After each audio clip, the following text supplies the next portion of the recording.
let's jump in. Let's invite the people from YouTube. Hello, people on YouTube, if you're watching this back.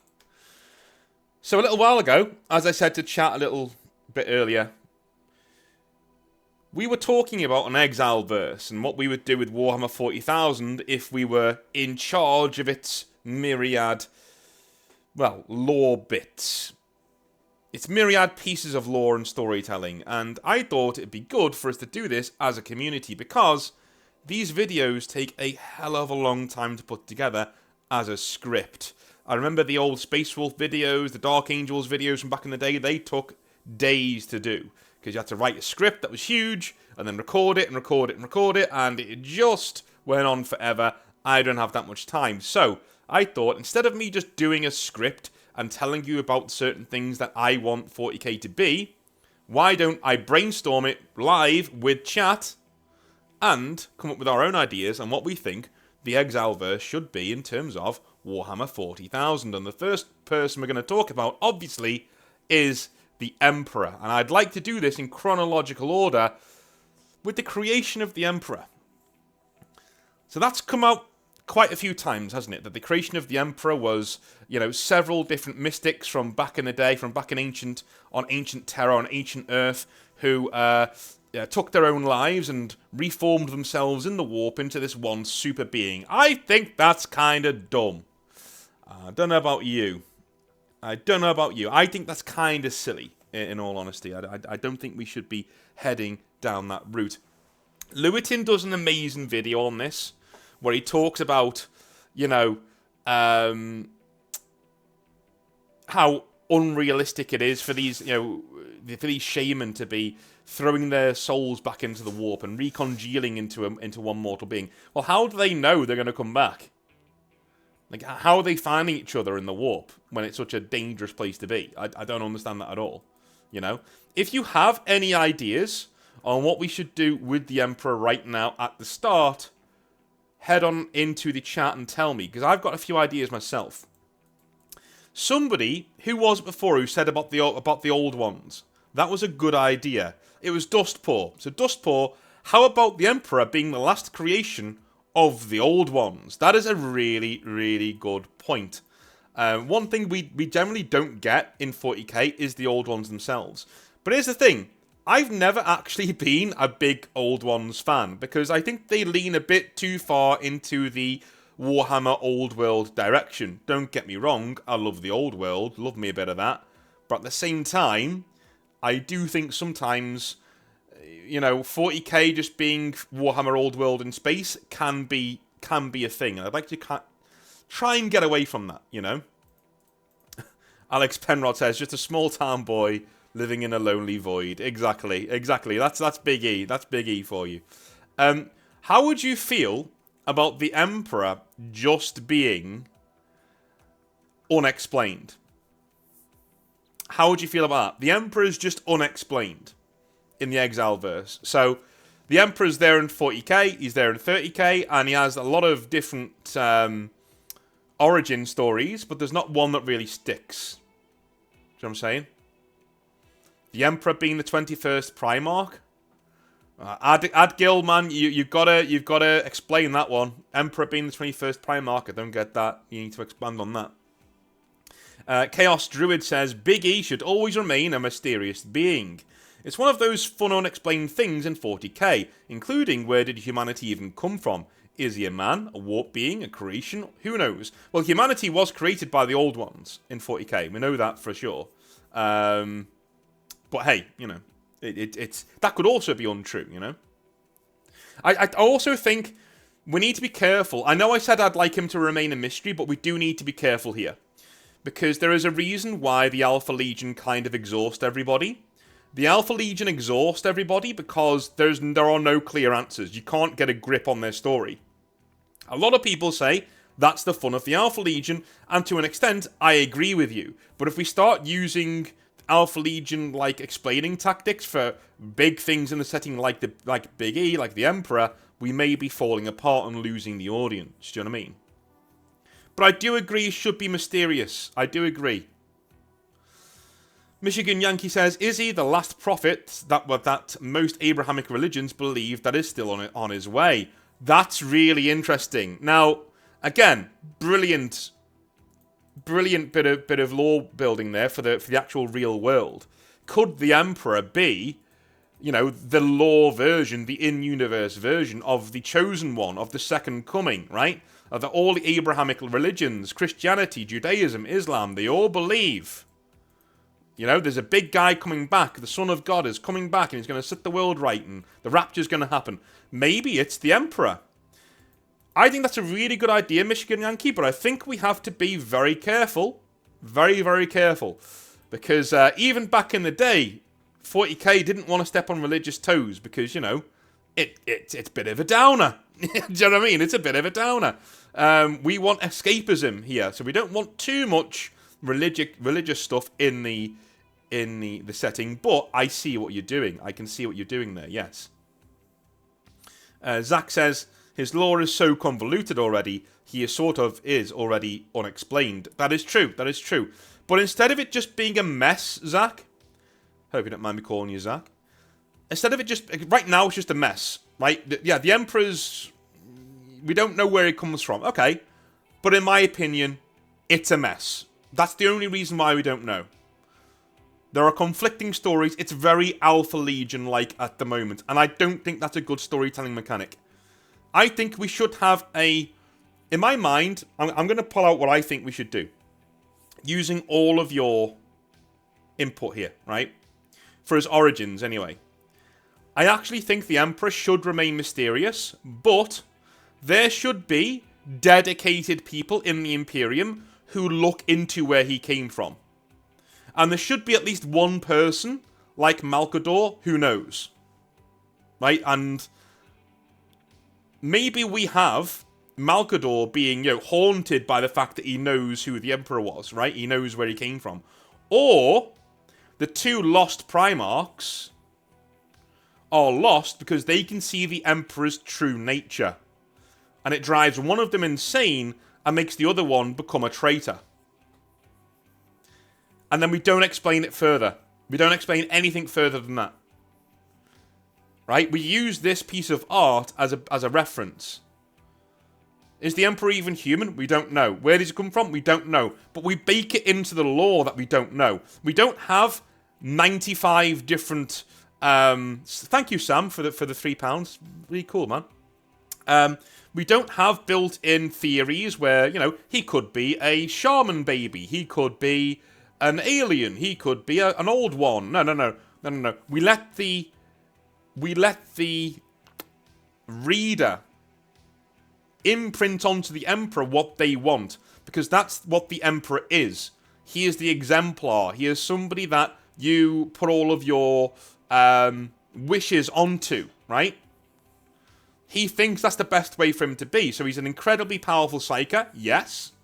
But where does he come from? I would have the Emperor tell you straight up in the books. I would have the Emperor say, it doesn't matter. Right? I'm here now. I would have him say, in a short story or a novel, right at the start of the Horus heresy, of that book series, he will say, it doesn't matter where I come from. Maybe have a flashback of Horus talking to the Emperor early on, right? When he's just been found by the Emperor. And he asks him, Father, where are you from? And the Emperor says, it doesn't matter. I'm here now. Right? Maybe the universe determined that I should come. Has anyone ever seen Kingdom of Heaven? Right?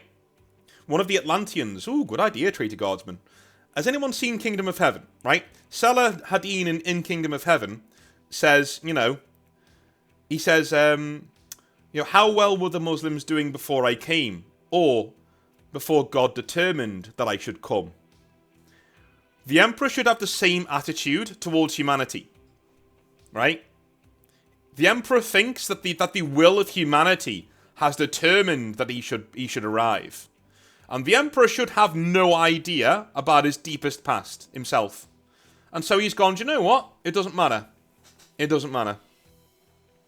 So I'm pulling in all of your all of your ideas here. Here's one other thing that I'd like to do, and tell me what you think about in the comment section or in the chat. I'll read out some chat messages in a minute because some of them are really, really interesting. Here's the thing.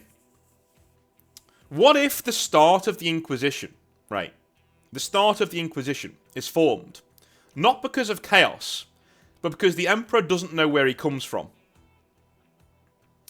And so he charges several men and women and Malcador to form an inquisitive service to look into his own past and find out where he comes from. Because the Emperor doesn't know. Wouldn't that be cool? And maybe they... You know, all of these theories that you're coming up with? You know, he's an Atlantean. He's a shaman baby. He's one of the old ones. Maybe these can all be theories that the Ordo Imperator has come up with to explain where the Emperor comes from. And he's rejected them all. He's like, no, these don't sound familiar to me at all. They all could be true, or none of them could be true. I don't know. Find me answers. That'd make the Emperor so much more relatable, but still mysterious. You know? That'd be cool. High Voltage says, I'll do some chats, shall I? I'll do some chats. System Error said, I was chatting to a mate the other day about how cool it would be if, after a massive assault on Terra, the Emperor gets corrupted by one of the Chaos Gods. Games Workshop would never have the balls to do it, though. No. And I'll be honest with you, System, I don't think they should either. I don't think that's a very good idea. You're tanking the entire setting for a nice big reveal that you can only do once, you know? Matty says, just like the Men of Iron, the Emperor effectively rebelled against his creators, but he did so not by trying to destroy them, but by trying to rule them. Emperor therefore manipulated the three... Okay, cool. No, I like that. He manipulated the Dark Gods. Okay. So are you saying, Matty, that the Emperor is created by the Chaos Gods? But why? Why would they create the anathema? That's what he is to them, right? Boycott Warhammer says, well, I guess a big thing would be whether you're going to doing the modern explain everything trope or the old vague interpretations of the lore. Well, we're doing both, Boycott. We're doing both. Right? We're doing both. I think we should have the Emperor not know where he comes from, and it kind of scares him. He's like, I've got all this power. My earliest memories are of the civilization that came before Old Night. So the golden age of technology, that civilization is where the Emperor comes from. That's what I would do, right? That's where he comes from. And he's like, I know I was alive long before that. And every single bit of gene testing I've done on me says that I'm at least 30,000 years old. So what gives? Where did I come from? I don't know, right? That's what I would do. And then we'd have the Ordo Imperator, the first Ordo of the Inquisition, and also the smallest one, because there's only 3 or 4 people in it. They say, they look into it, and they come up with all of these theories that you guys are coming up with, right? And the Ordo Imperator can be a stand-in for the fans, and their theories on where the Emperor comes from. And in the end, the Emperor kind of forgets about them and says, you know what? Fuck it, it doesn't matter. It doesn't matter. I am what I am. You know, I'm here now, and that's all that matters. And that means that when the Inquisition comes in during the Horus heresy, the foundation for it's already there. The Emperor just says, hey, Malcador, remember that Inquisition thing you were going to do? Yeah. Do that. We're going to do that.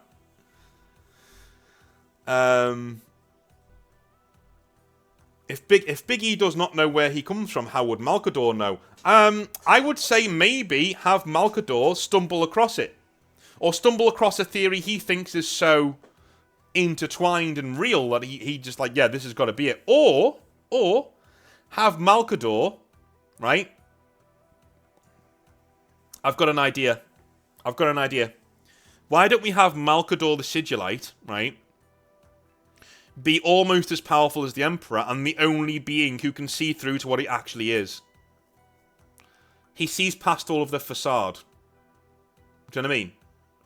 He sees past all of that. And it horrifies him. And the 2 primarchs who go insane and are purged, or who are gotten rid of, those are primarchs that the Emperor uses Malcador's DNA in too. And so they can see his true nature as well. And it drives one of them insane and makes the other one turn traitor against the Emperor. That'd be cool. That'd be cool. He could be an escaped and mostly purified Catan shard. That's cool, man. Dustpour, that's a good... Yeah, that sounds cool. I like that. Yeah. Then I'm assuming you're going for the removing Perpetuals route, as they are a big part of the end of Horus Heresy now, and Ol and John know a lot. Yes, there are no Perpetuals in the Exileverse. John Grammaticus does not exist in the Exileverse. Neither does Dan Abnett, but there we go. Yeah, the Perpetuals are not a thing in the Exileverse. We're getting rid of those. You know? I know this is a democracy technically, but I'm dying on this hill, guys. We're not having Ol Pearson or John Grammaticus, or any of those. No Erda, no fucking whoever. No, none of those. None of those are going to be in our 40k. Alright?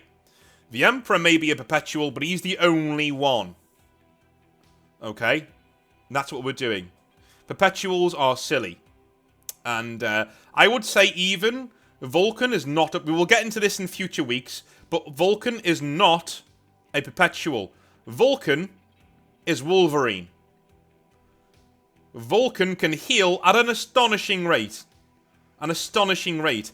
But if he gets decapitated, then he's dead, right? You know, we make Vulcan... take away his plot armor, let Vulcan be badass. Let Vulcan be badass. You know, not just getting beaten by everybody because he can't die.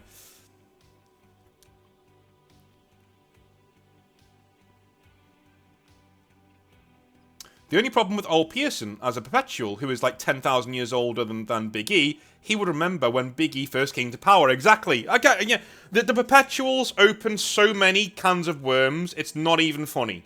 They were an idea that, you know, Dan Abnett thought was clever back in the day, and it wasn't. And we need to just sidestep that. The beauty of the Exileverse is that we can just take that and yeet it into the sun. Goodbye. No more Perpetuals. That's gone. We're not doing that. Okay? That's gone. We're out with that. Vulcan is not a Perpetual. He's badass. And he has a really high healing rate. That's what he is. He is a dragon in human form, dude. That's what Vulcan is. Alright? That's where we are with him. I would be very tempted to rename them to the Space Dragons too, but I'm not going to do that because, you know, we're not in that week. That's another week. We'll get into that another week. Emperor this week. Yeah. So we've decided kind of on his origin story. That's cool. Let's move on into the Unification of Terror, the Unification Wars. What kind of a figure do we think the Emperor is going to be? All right. What kind of a dude is he? How does he conquer Earth? Can we yeet out the Cabal at the same time, please? All of that's gone. Anything the Perpetuals even touch is gone. Like, so yeah, Cabal is gone. We get rid of that. All of it's gone. All of that's gone. What if Perpetuals lived longer instead of being hard to be killed? Matthias... Okay, here, before we go anywhere else, right? We're going to go into the Unification Wars in a minute. But before we go anywhere else, the issue with the Emperor to me, okay? And the issue with there being so many Perpetuals and for them to live for a long time and to have known the Emperor when he was younger, the issue is that they make the Emperor less special. That's the issue I've got, right? They literally make the Emperor a bit less special. That's not forgivable. In my eyes. They need to go. They need to go. It doesn't matter what form they're in. They could live for 10,000 years and that's it. I don't care. You make the Space Marines and the bloodline of the Emperor less special by having these nomarchs who are just these preachy author self-insert characters run around the setting. No, get rid of them. They're in the sun. They're gone. Right? Fuck them. Okay. So... who is the Emperor in the Unification Wars to you guys? Okay. Dr. Rotwang says, let's make sure the Sensei and, yeah, Hold that thought, Dr. Rotwang, about the Sensei and the Star Child. We'll get into that at the end of the episode, alright? So who is he when he takes over Earth?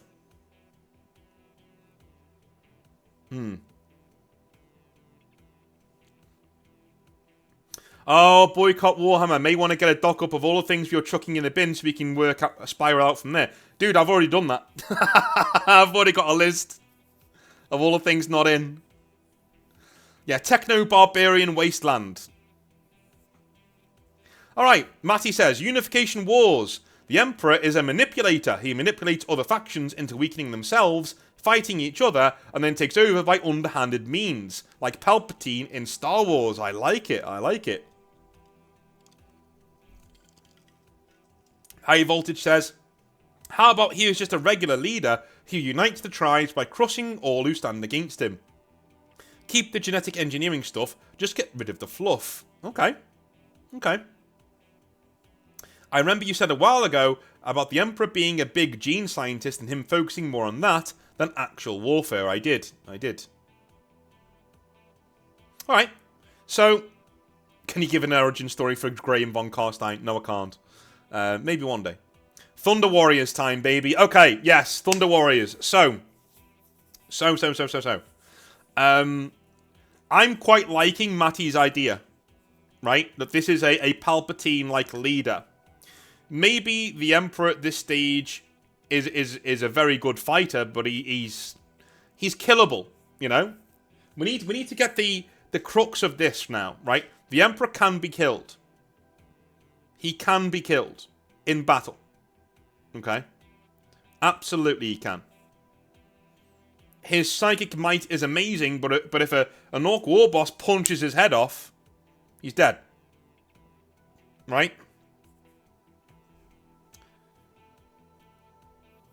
So, with that being the case, he needs bodyguards. And so, yeah, he starts to experiment. He has, let's say, he has a lot of things left over from the Dark Age of technology. Yeah?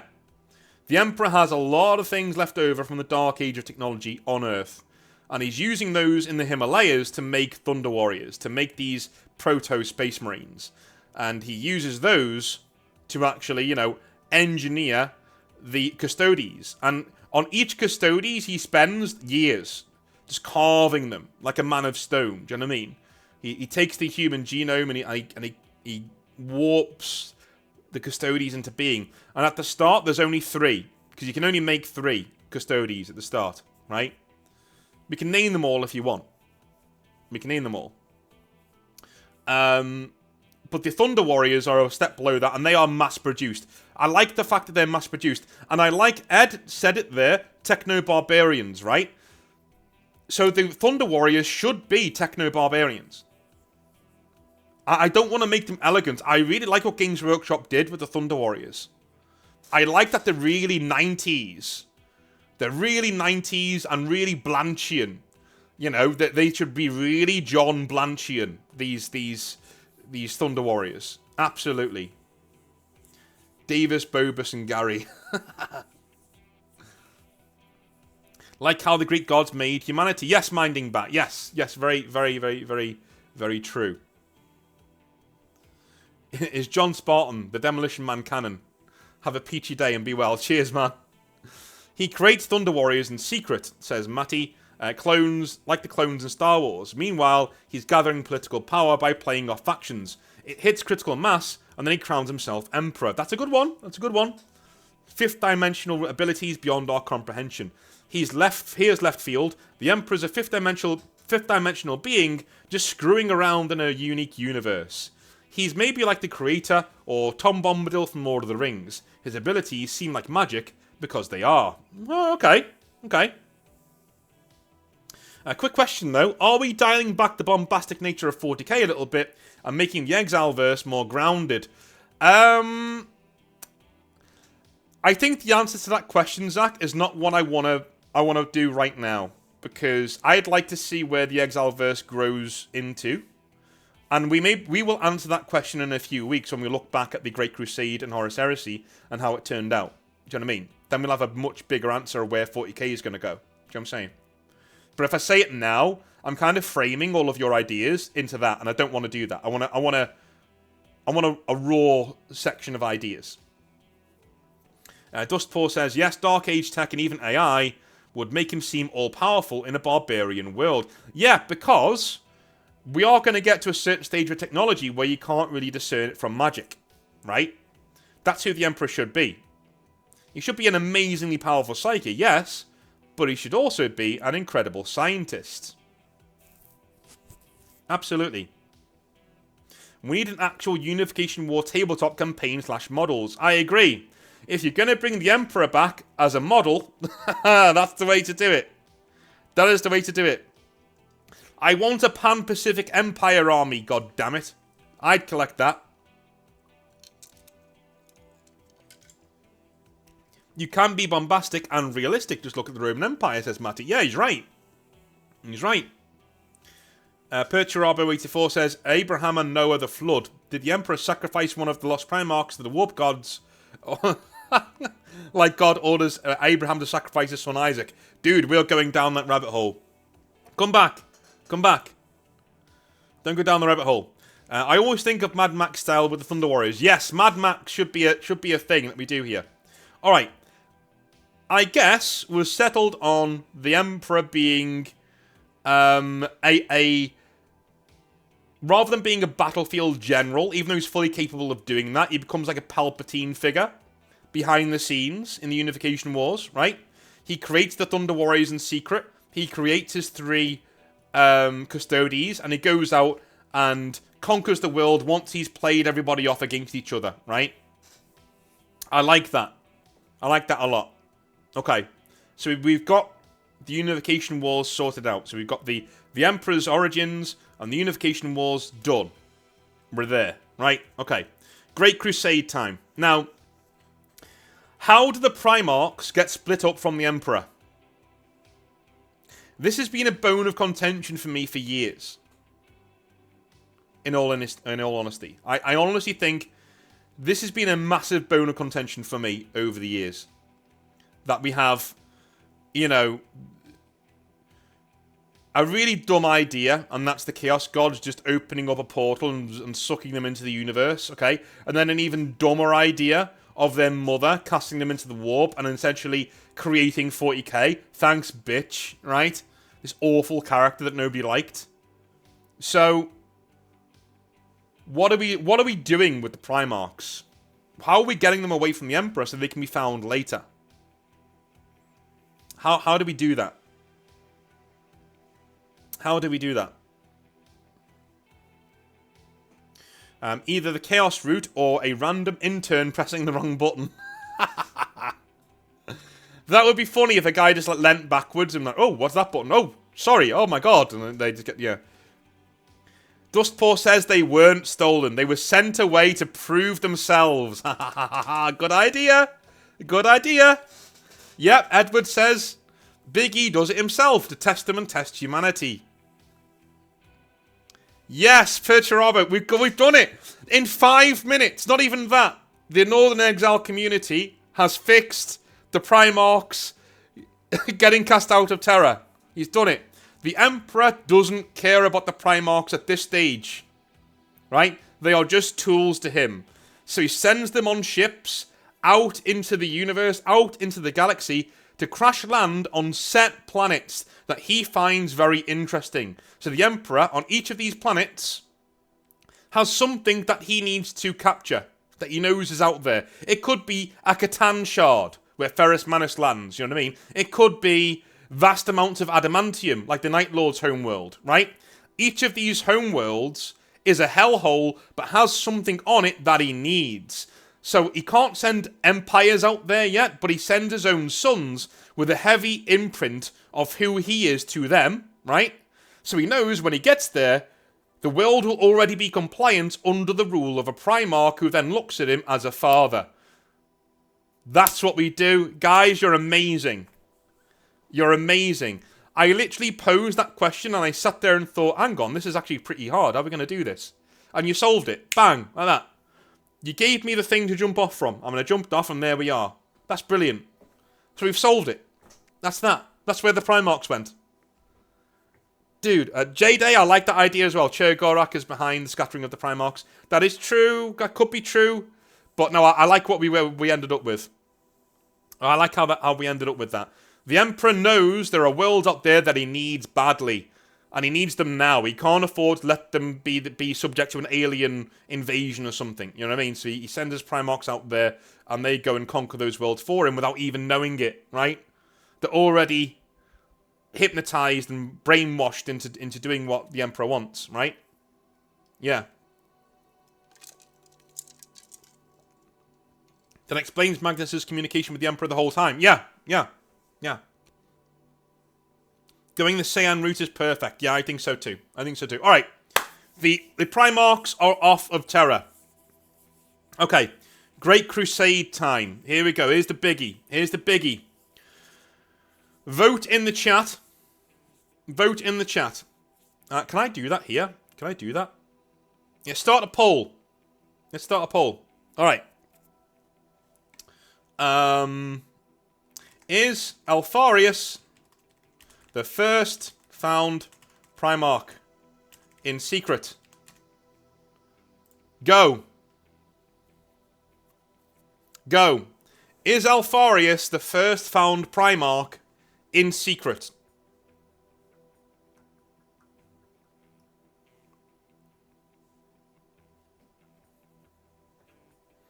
Okay. I'll let you vote for a minute or two. We'll have a little break. So the Emperor's the Emperor now.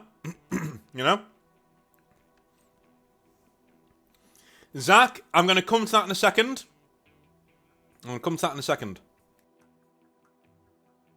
I am changing some of the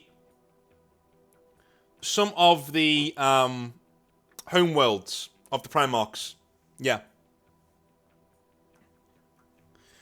I'm probably gonna have Lorgar land on Molech. You know? Or Horus. Lorgar or Horus is gonna land on Molech. That's gonna be his their home world. One of them anyway. We'll get there in a minute.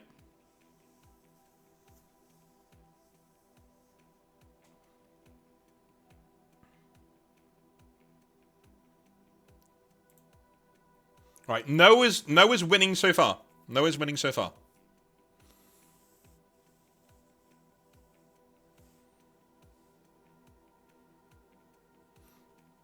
Casual Kraken said, I played 40k for 16 years. I just don't care about the lore anymore. GW doesn't care, so why should I? That's a good break question, right? So while the poll is going on, let's answer that question, right? You should care because you enjoy it. Okay? This is what I've said all along. Cut Games Workshop out of your hobby. Games Workshop don't get a say in what we're doing here right now, do they? Right? They do not get a say at all. So that's what you do. You just cut them out. And if you enjoy it, Casual Kraken, that's all you need. That's all the justification you need to do it. Because you enjoy it. Bollocks to what they think. And bollocks to what they do.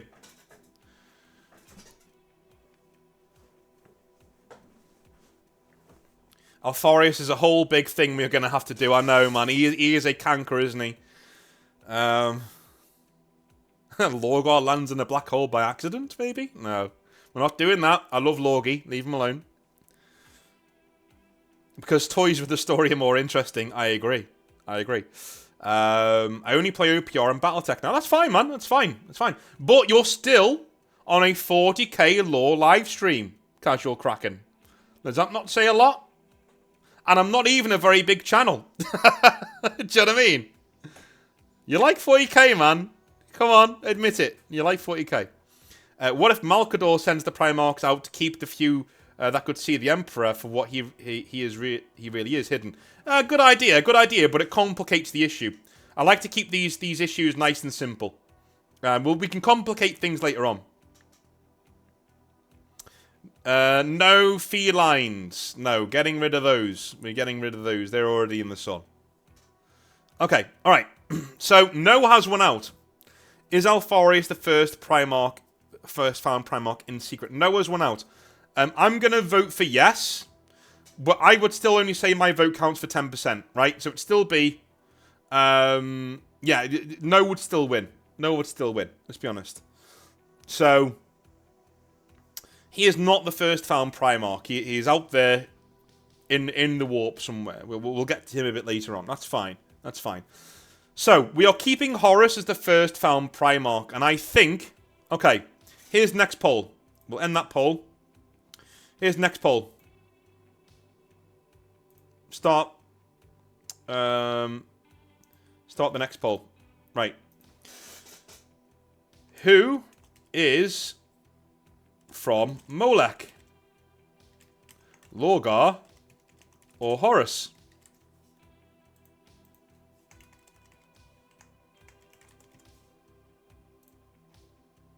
Alright. Who is from Molech? Lorgar or Horus? Now, for those of you who don't know, Molech is the world where there is a rather large chaos portal where you can go and speak to the dark gods. It is somewhere where you can actually go and get powered up. That's what Horus did, right? He went into the portal, got powered up, and he's on Emperor level power up after he's gone there, right? It appears in the book Vengeful Spirit. Pretty good book, in my estimation. I enjoyed it. And it's about Horus basically getting that power up and going down to Molech and getting more chaos powers. So, we are using it as the base of operations of one of the two people who started the Horus heresy, Lorgar or Horus. So, wasn't Lorgar from Cultus? Yes, he was. But he's not in the Exileverse. Remember, this isn't 40k. This is our version of 40k. We're retelling it. We're retelling the Emperor's story.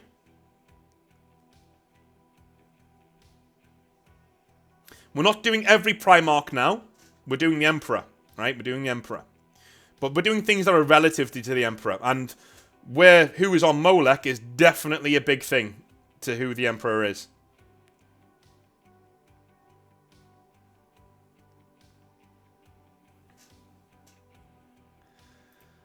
Alright, I'm going to give you another couple of seconds and then we're going to close that poll.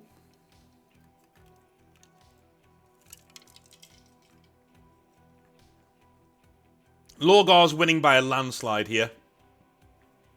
Wow. I like Lorgar, so I'm not complaining. We'll get to 20 votes. We're on 18 votes right now, so it's 19 votes. One more vote, and we'll close it. There we go. End poll. So, Lorgar wins the vote with 70% of the vote to Horus's 30%. So, Lorgar is on Molech. That's where he is. So when he's sent out by the Emperor, it is Lorgar who is sent to secure the portal to the gods of chaos. Right? That is the person who was sent there to do that. Lorgar got 69%, lol. Yeah, I know. Right? So, there are lots of religious things on Molech, of course. And Lorgar becomes a priest king, of course, you know. Horus is the first found Primarch, as we are in 40k, just as we are in 30k. He's the first found Primarch. He becomes close to the Emperor as his first found son, and they're together for 30, 40 years. And it is Horus who accompanies the Emperor to Molech. Lorgar is the second found Primarch, not Leman Russ. I never got why it was Leman Russ. It just struck me as weird, right? He's not somebody who needs to be second, right? So, Lorgar does worship the Emperor, yes. Yes. But did it ever strike you as weird that the Emperor, when he met Lorgar, didn't mind being worshipped, and then all of a sudden, you know, a couple of hundred years later, he's really insulted by it and destroys Monarchia, and basically forces Lorgar to go over to Chaos, right? Do you think that's weird? I do, right? I think that's really weird. So in the Exileverse, I think the Emperor's going to go to Molech, and because what Lorgar has done is make Molech worship the Emperor, he's like, well, I know there's a big chaos, you know, portal here. At least they're worshipping me and not them. right? That's what he's going to be thinking, you know? So, he goes in to talk to the Chaos Gods. He gets whatever he needs to fuck them off, and he leaves, right? And he leaves with Lorgar. The word bearers are now the Imperial Heralds, or whatever they are. The bearers of the word of the Emperor. And the Lunar Wolves are like the Emperor's, killing machines. And the Dark Angels are there too, but they're the Angels of Death right now. He goes and finds the primarchs now. Now, what order they are in, we can sort out another time, right? But the two main ones are Horus first, then Lorgar, because we need to secure Molech. Molech needs to be secured, okay? So, the Emperor knows exactly where he can't sense the... I hated this, he can sense the primarchs out there in the galaxy. No, man. No. He's going to these worlds because he knows where they are. He knows where they are. So he goes out there and finds the primarchs one by one, right? That's what I would do. Jumping ahead, says Matty. But perhaps all primarchs are part of the Emperor's soul. Same as Chaos Demons. When he destroys Horus' soul, he destroys part of himself, causing his own injury. Dude, that's wow. Yeah, man, that's really cool. I like that. Blackstone Chapter Master said, "Hey, I'm not sure if you remember me. I'm the guy who accidentally outdid my friend's boyfriend for his birthday, Magnus the Red. At work, so can't say much right now." No problem, man. Thank you for sending that in. I do remember. Angron doesn't get the butcher's nails. Oh, we'll get to that. We'll get to that in another week. We'll get to that. I think we're going to do the Primarchs in 3 videos, right? We'll do 9 in one video, 9 in another video, and then we'll do an entire video on the 2 lost Primarchs. Yeah? That's what we'll do.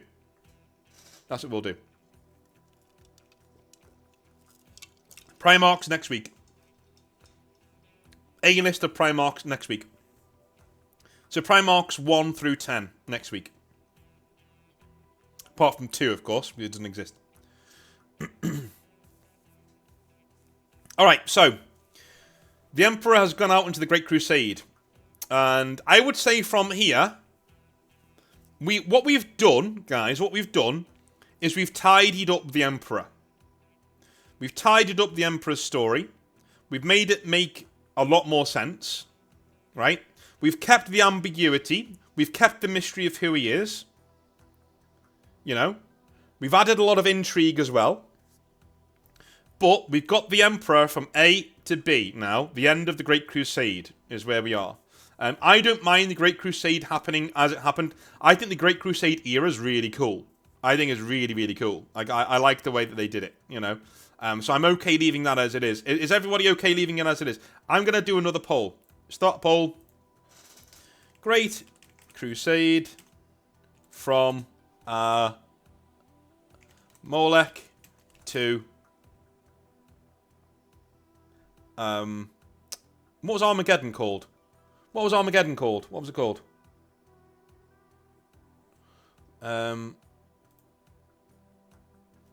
Armageddon World 40k. What was it called? Ullanor. There we go. Ullanor. To Ullanor.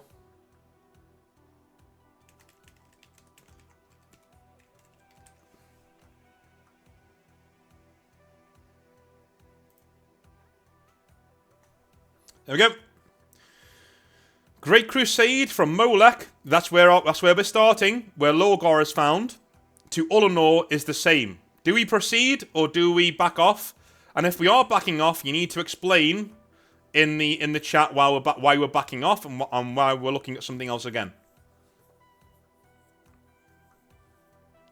Because personally, I like the Great Crusade era. I think it's cool, and we can figure out who was found first, second, third, fourth in the Primarch videos. We know who's found first, and that was Horus, and Lorgar was found second. What if the Emperor found Ferrus Manus on Mars? I think that's an amazing... Dude, fucking amazing idea. Yeah. Perturabo, make a note of that. Make a note of that somewhere. Next time. Ferrus Manus, man. Yeah, he's on Mars. Yes, I've got it. The Emperor doesn't fight the Void Dragon. Ferrus Manus does. And that's where he gets the molten arms from. Because he kills it in like a lava pit or something on Mars. Don't know why there's lava. Fuck it. There's lava, right? And yeah. Dude, we are cooking. We are fucking cooking. This is awesome. Make a note of that idea. What an idea that is. Alright, I'm going to end the poll there. Because it's pretty much all, yeah, 89%, 88%. Yes, we are proceeding. That is good. Alright. Yeah, Ferrus would probably need to be found third. Yeah, Ferrus Manus probably needs to be found third. Yes. What if the Emperor was an Empress the entire time? No, I'm not going with that. Mainly because I don't want to. No, I don't mind. Again, we're going to get to this before the end of the episode, right? We'll get to that before the end of the episode. So the Horus heresy happens. Okay? The Emperor goes back to Earth to essentially work on the Webway project, because he wants humanity to be shorn away from the warp, and wants us to be able to travel without using the warp, and to separate us from the gods of chaos. Now, we're not going to go into the reasons why the Horus heresy happens now, because that will come up in the Primarch videos. I'm okay with the Horus heresy progressing as it does for its main parts. What I mean by that is that the main issues of the Horus heresy, right? The main spine of it is Lorgar turns the chaos. Yeah? Lorgar corrupts Horus. Okay? It never really got to me, like, why did Horus turn traitor? But if Horus and Lorgar are really close, like you know, if Horus and Lorgar are as close as Sanguinius and Horus, that makes a lot more sense. You know? If Horus is feeling abandoned by the Emperor, it makes a lot more sense for him to turn to Chaos if Lorgar's helping him and they're closer than the Emperor and Horus are, right? Yeah? That's what I'd do. And Relics of War, oh, you were here from the start, man. Maybe you went elsewhere. But no, we are remaking the Emperor of Mankind for our version of Warhammer 40k. So, I would have Lorgar corrupts Horus, because those two are really close. And Horus then sets about with Lorgar corrupting the brothers that he can corrupt. His best friends, essentially, to come over with him. Okay? So, traitors, by and large, remain the same. Loyalists, by and large, remain the same. And we go from there. Pretty much boycott Warhammer, yes. But we'll get into that with Lorgar's video. When we do Lorgar, alright? So, Horus Heresy comes to Terra. Emperor fights Horus on the Vengeful Spirit and kills Horus, but gets installed on the Golden Throne, right? Okay. Now. The Emperor goes onto the Golden Throne. Okay. Let me do this. One of our last polls. Are we changing much about the Emperor's Dark King? Storyline. So, for those of you who don't know, the Dark King storyline is essentially the Emperor has the chance to become the 5th Chaos God in the Horus Heresy novels, right? That's where we are. If we change it, what are we doing with it? We need to decide what we're doing with it, or are we leaving it alone? the Emperor essentially casts out all of his compassion and goodness because he can't bring himself to kill Horus. So he casts all of that out into the warp for the chance to be able to kill Horus. And he rejects the opportunity to become the Dark King, to become the next Chaos God. So,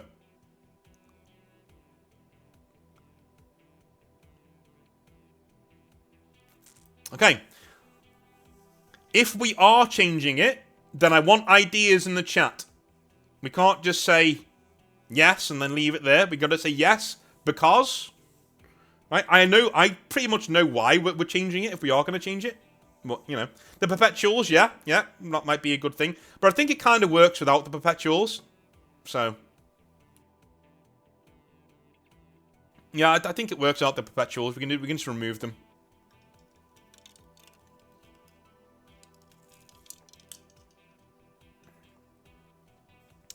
Do you think the Alpha Legion is now being flanderized to the point where they are just a writer's tool to get a get out of jail free card? Yeah. I think so. I think so, man. I think that they're exhausting to read about and kind of pointless to read about now. Like they are so counterintuitive as a legion that they are literally, you know, it's beyond silly. Like reading a Alpha Legion books, kind of, you're asking yourself to get a headache, you know? Can't change that because it goes too hard. Okay. Okay. Am I going to get a casting vote here? Because it's 50-50 right now.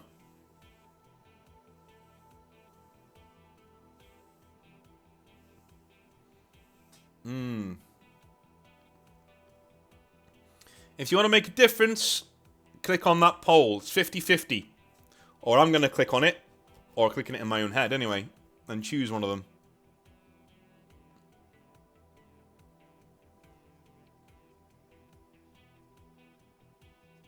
Someone will have to stop, kill, or maim the Emperor. Maybe he partially ascends to kill Horus. Then someone mortally wounds him, and he has to sit on the throne. Good idea. Good idea. I think Boycott Warhammer Plus has got a good idea there. Okay. We'll end the poll there then. We'll end the poll there. 50-50. But I will now take your counsel on board. I think Boycott Warhammer's got a very good idea. And yeah, I think also Zach has got a very good idea too. We shouldn't change it, given his overall importance to the Horus, to Chaos versus Humanity. He uses fire to fight fire. So, let's say that the Dark King thing stays in there, and the Emperor uses some of that power to basically get rid of Horus, right? But in doing so, using Matty's thing, like a part of the Emperor's soul is in there, so he kind of screws himself over. Horus mortally wounds his flesh anyway, so he can die. As we said before, he can die. And so now he goes onto the Golden Throne. Right, cool. Alright. Okay. Fast forward 10,000 years. So the Emperor's now on the Golden Throne. We fast forward 10,000 years. Okay. We fast forward 10,000 years.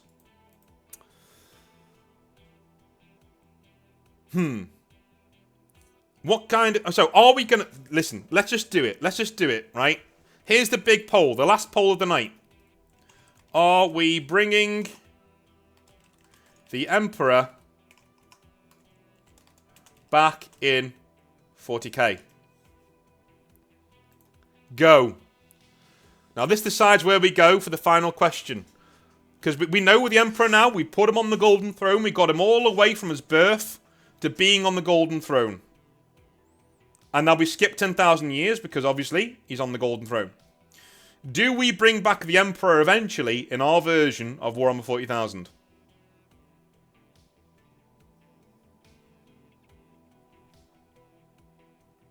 It doesn't mean we do it straight away. Alright? It doesn't mean we do it straight away. I'm saying eventually.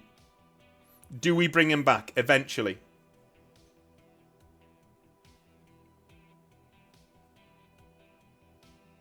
Yeah. I would let the Emperor be around for, on the Golden Throne for a long time. I'm talking by the year 2030, you know, in real life, do we bring the Emperor back in our version of 40k? Or does he remain on the Golden Throne forever?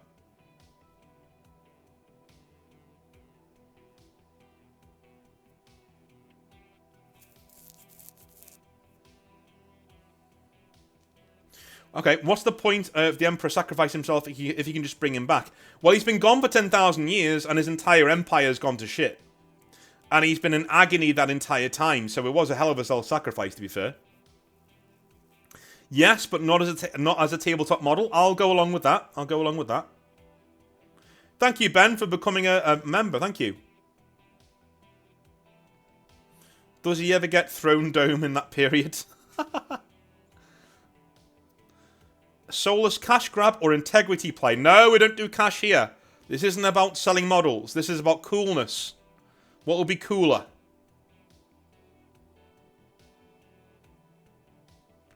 Yes, via the Star Child. That idea was good and fun. Okay. Thunder Warriors, do we keep them or does Big E kill them? Please let me know. Okay, we'll do that in a minute. We'll do... remind me in a second. We'll do a one last sweep up to make sure all the ideas are done properly.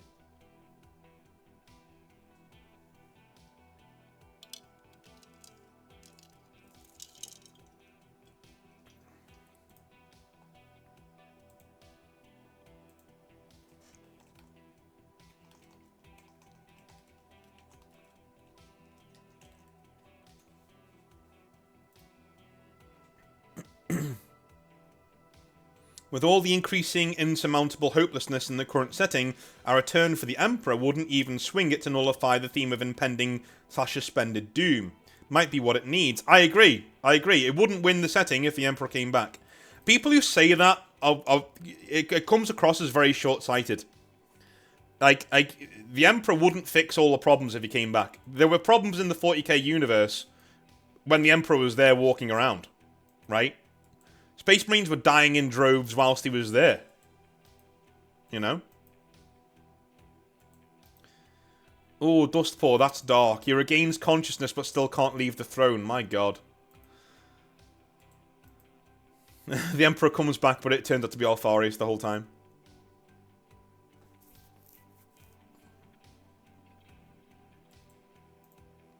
I would go along with what Boycott Warhammer's saying there about the Thunder Warriors. Okay, we'll end the poll there. So, yes. Yes, 58%. No, 42%. The Emperor is coming back in 40k, eventually, in the Exileverse. Eventually. I'm going to say not for a while. Hey, Dave, you alright, mate? I'm going to say not for a while. In terms of the Emperor coming back, right? So now I want ideas. The Emperor's coming back. How? And why?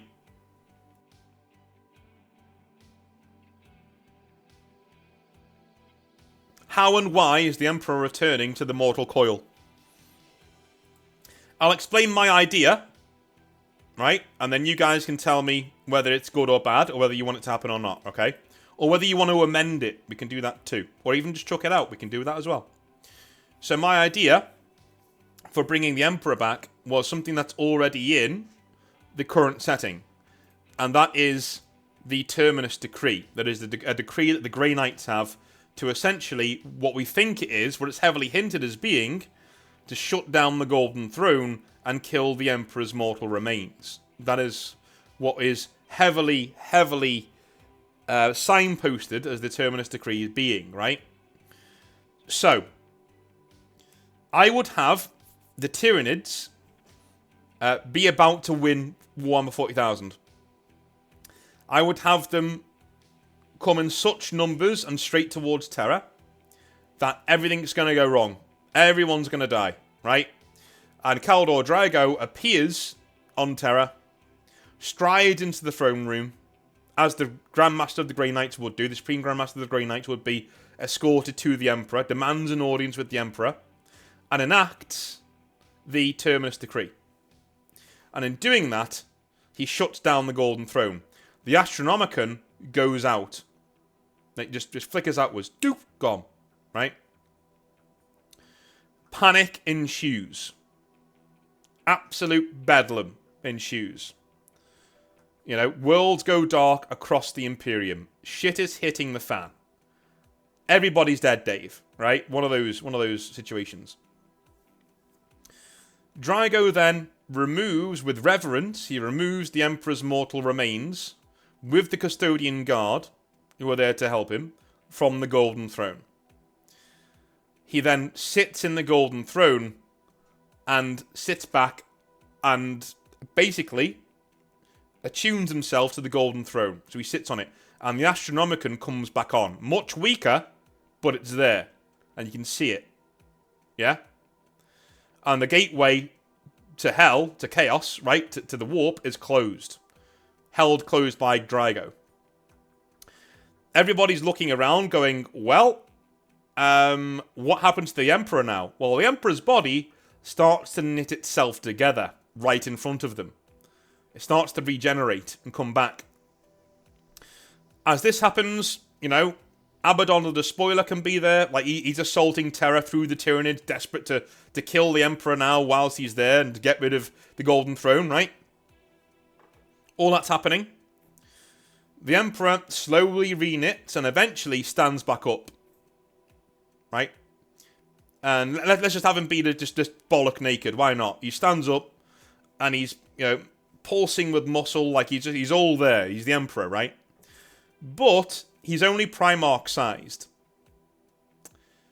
And he radiates a lot of power, but only the same amount of power that, say, Magnus the Red used to exude, right? He walks over to Drago and, you know, touches his head and says, right, okay. Right, I'm back. And turns round. He says, where's my armor?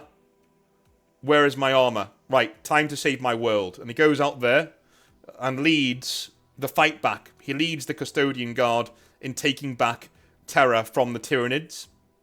And then drives back the Black Legion, right? But here is the thing. Do you guys remember earlier when we said, you know, the Emperor, we're going to keep the Dark King thing where the Emperor threw away a lot of his compassion, right? That hasn't come back. Yeah? That hasn't come back. The person who's come back from the Golden Throne is not the Emperor that sat on the Golden Throne. It is a much darker version. This is the Emperor that basically killed Horus. Ruthless, pragmatic, and he's had 10,000 years of sheer torture in the warp where all he has heard is that he is a god. And that's the only thing that's been keeping him alive and that's been empowering him all of this time. So this figure actually thinks he's a god, right? That would be a really, really cool way of going about it. Thank you very much. Yeah, so this figure actually believes he's a god. Okay, and we have a much, much darker Emperor walking around at this point. He leads the Ecclesiarchy. He leads the Imperial Cult. He leads the Adeptus Sororitas. The Ordo Hereticus. Most of the Inquisition is sworn over to him. He leads the High Lords of Terror. All of the old, grim-dark, John Blanchian parts of Warhammer 40,000 are his purview. That is the Emperor's purview. And he starts leading a reconquest of the Imperium from Terra. So he starts pushing outwards, pushing back the Black Legion, pushing back the Tyranids, right? And starts reclaiming a smaller empire within an empire, sort of a thing. Guilliman learns of this and is like, hell no, that ain't my father. He wasn't like that. I don't know who this stranger is, but he's not my father. That's not what he was like, you know? And so, he declares Imperium Secundus. He declares, no, that is not that, whatever that thing is, it's not the Emperor, it's not my father, right? Ultramar's on its own, and we are now the Imperium, okay? So now you have two separate powers on opposite sides of the galaxy coming towards each other. And a civil war is inevitable. And that is where that is the status quo for the next 5 to 10 years of the hobby, right? A civil war is inevitable between these two sides that will eventually happen. And in the north, we have Imperium Nihilus, which is like a no man's land under Dante and under the Blood Angels that, you know, both sides are chewing away at. Okay? And Gilliman's side of the galaxy is very much for the Mil-Sim fans. It's for people who like modern 40k. If you like Primaris Marines, you know, if you really like Primaris Marines, you like Gilliman's side, that you can go over there and collect that. But if you're like me and you like the old grim dark style of 40k, the cathedrals, the everything like that, the Emperor's side of the galaxy is what you want to be on. That's how I would bring the Emperor back, okay? He is still not powered to the point that he is the Emperor, right? He's using up a lot of his power to maintain Draigo on the Golden Throne. He gave up a good portion of his power to the throne itself, so that the next person to sit on it, even if he's not as powerful as Psyker, can actually use the Golden Throne. Because Magnus was always supposed to be the one sitting on it. This was the plan all along, right? The Emperor was supposed to sit on the Golden Throne until Magnus could sit on it for him, right? And it would have happened a lot sooner, because Magnus was a lot more powerful than Draigo. But the Grey Knights were a contingency plan to breed the ultimate Psyker. The ultimate anti-chaos Psyker who can then sit on the Golden Throne. And Draigo's exile in the warp was all a ploy, all along, by the Emperor, who manoeuvred things to make sure that you have to go into the warp and become more and more and more powerful. To beef him up. And that's where we are now, right? That's what I would do with the Emperor. And that's how I would bring him back if we are bringing him back, alright? Okay. Alright. What are we thinking about that? Are you guys happy with that? Do we go with North's Emperor return? And remember, if not, you must explain why. Do we go with North's Emperor return?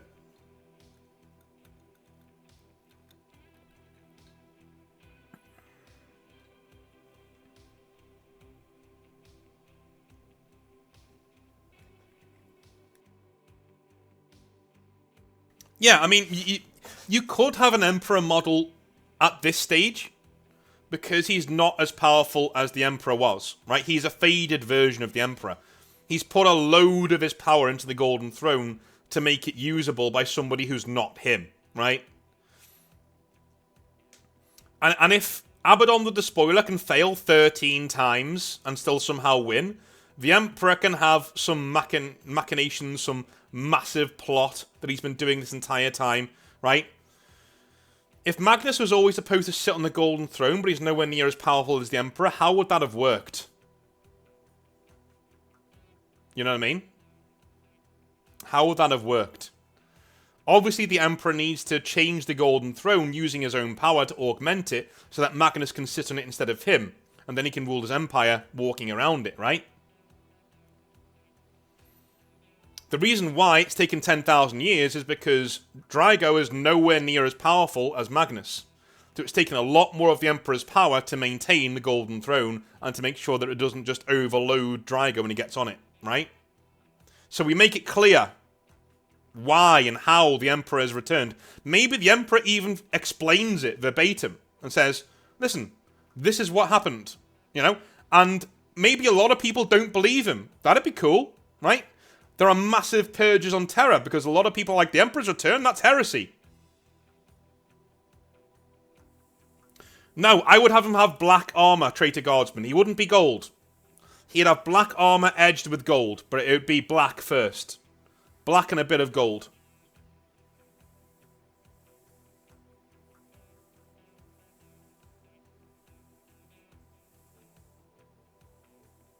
Maybe boycott Warhammer. Maybe.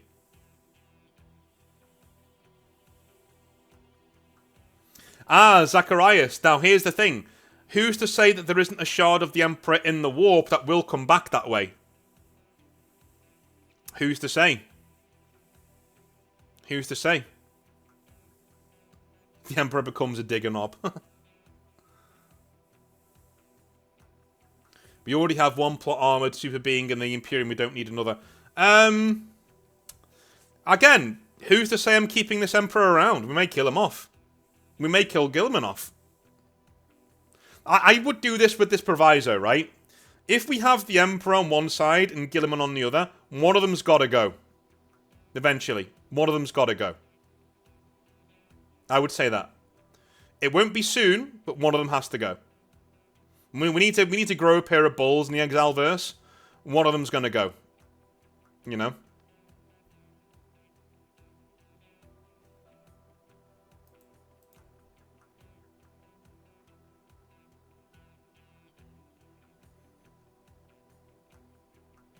Alright.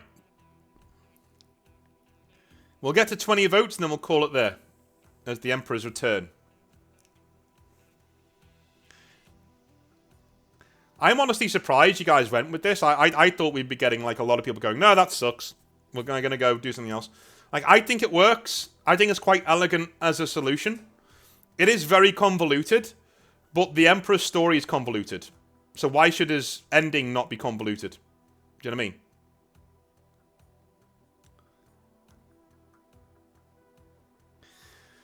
So, in our end game 40k, and this isn't the end times, by the way, it's just the next big era of Warhammer 40,000. Will be, yeah, okay, we've got 20, so we'll end it there. So we are sticking with the Emperor coming back in that form. And how we just explained it, right? So the Emperor comes back. And we are doing a Eastern Western Roman Empire style Imperium. And the Emperor's like, Guilliman, you need to bend the knee. Guilliman's like, go fuck yourself, you're not my father. Right? Whatever you are, you're a warp entity, you're not my father. Is what you are. And they're going to fight eventually. So at the end of our next big cycle, so the first big cycle of 40k, right, was getting to the Great Rift. From the start of the hobby to the Great Rift. 30 years, right? The next great cycle, I would say, 15 years. Should be the Great Rift until the Emperor returns. 15 years. Take us to around 2030. The next great cycle after that should be the Emperor and Guilliman slowly going toward each other in a civil war. With Abaddon being there as well, and with Dante being there as well, and all of these other factions fighting, yeah, should be there as well. Right? That's the end of the third cycle of 40k. And at the end of the third cycle of 40k, one of them has to go. So at that stage, it's up to the fans and the designers to decide what kind of a game Warhammer 40,000 is going to be. Is it going to be more grimdark? Or is it going to be more milsim, you know, modern tactics, Guilliman style sort of a thing?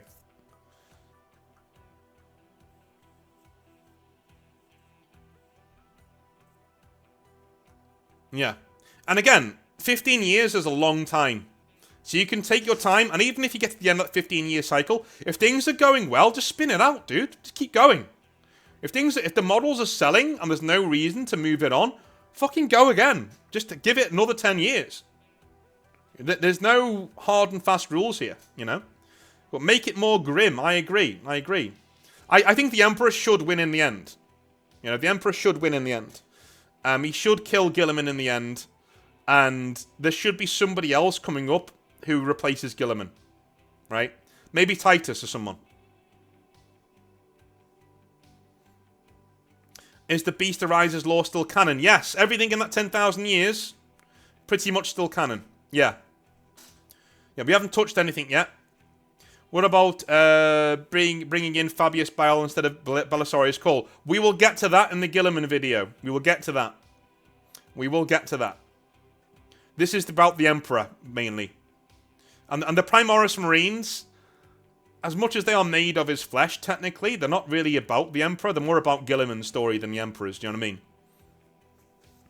Can you imagine the Black Templars if the Emperor came back? They'd all jizz their pants, like in unison.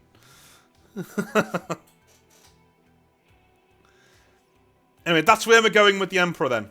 We're happy with that. Alright, we're happy with that. I'm going to carry on the live stream, but say goodbye to people on YouTube. Goodbye, people on YouTube. We've sorted the Emperor now. He is back in the Exileverse eventually. But that's in the future. We've taken him from his birth all the way through to his return. getting off the golden throne. So, we'll see you next time. Have a good one. Bye now.